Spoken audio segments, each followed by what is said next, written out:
Good morning. Good morning to everybody, to all my friends and family, and welcome to another edition of Jim's 5am Club.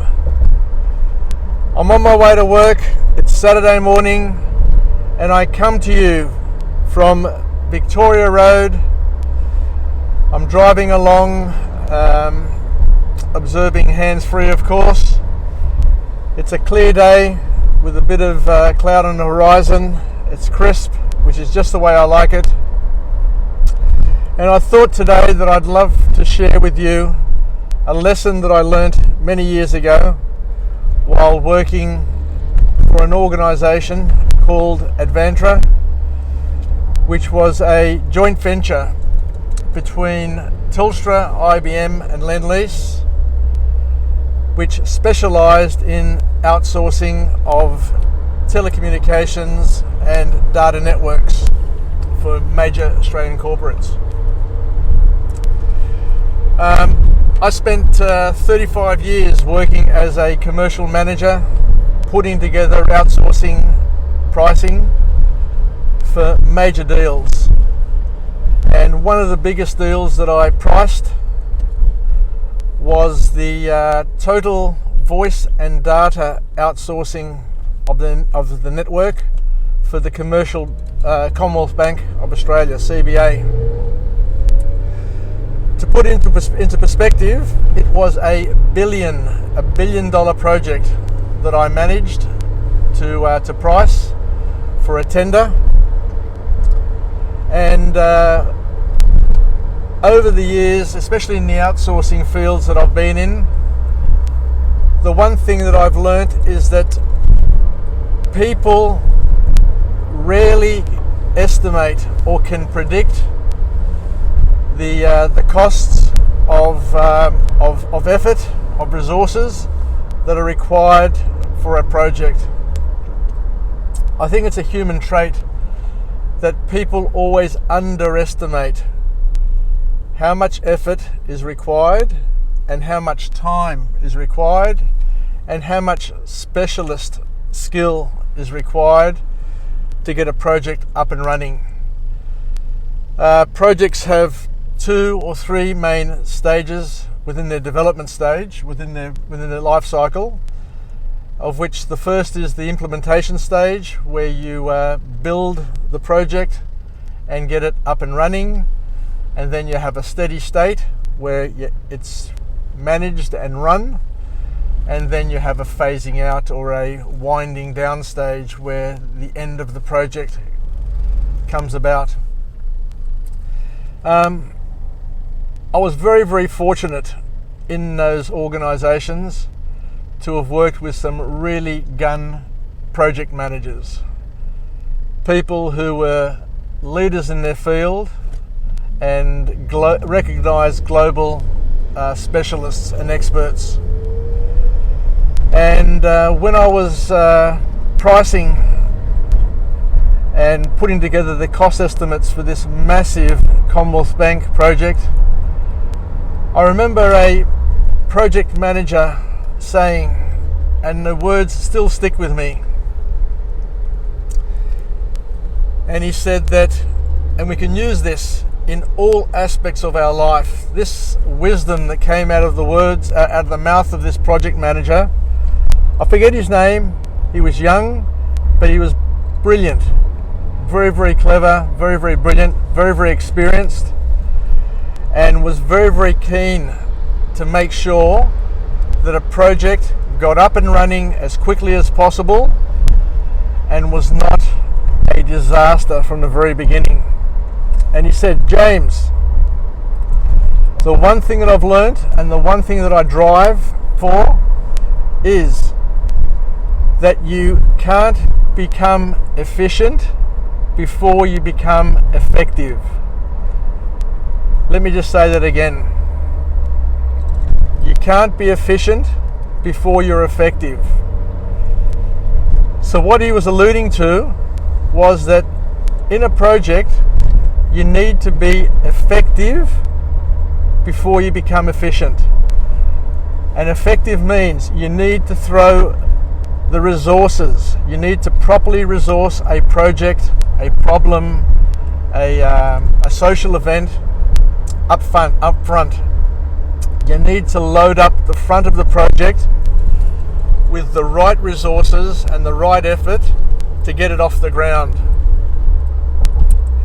According to this project manager, he said that most organisations or most people get it arse about. They are cheap in the beginning in terms of their resourcing. They cut the resourcing at the beginning of the project, hoping to save money. But what they're actually doing is they're buying themselves a massive headache. So what you need to do, he said, is upfront, build the resources, get the resources in, and get them working as hard as possible, as early as possible, to get it up and running. And once it's up and running, that's when you can start backing off with your resources and getting cute with your efficiency.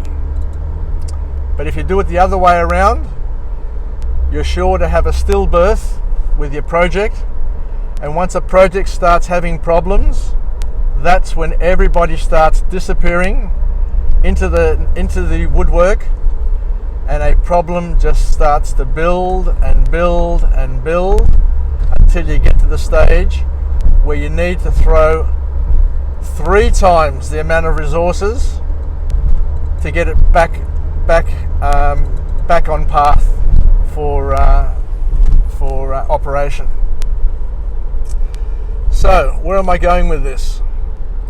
The message is, in our relationships with our children, in our relationships with our friends and family, in all the projects, in all the work that we do, we need to be bold up front and to work as hard as we can, and even over communicate in the beginning.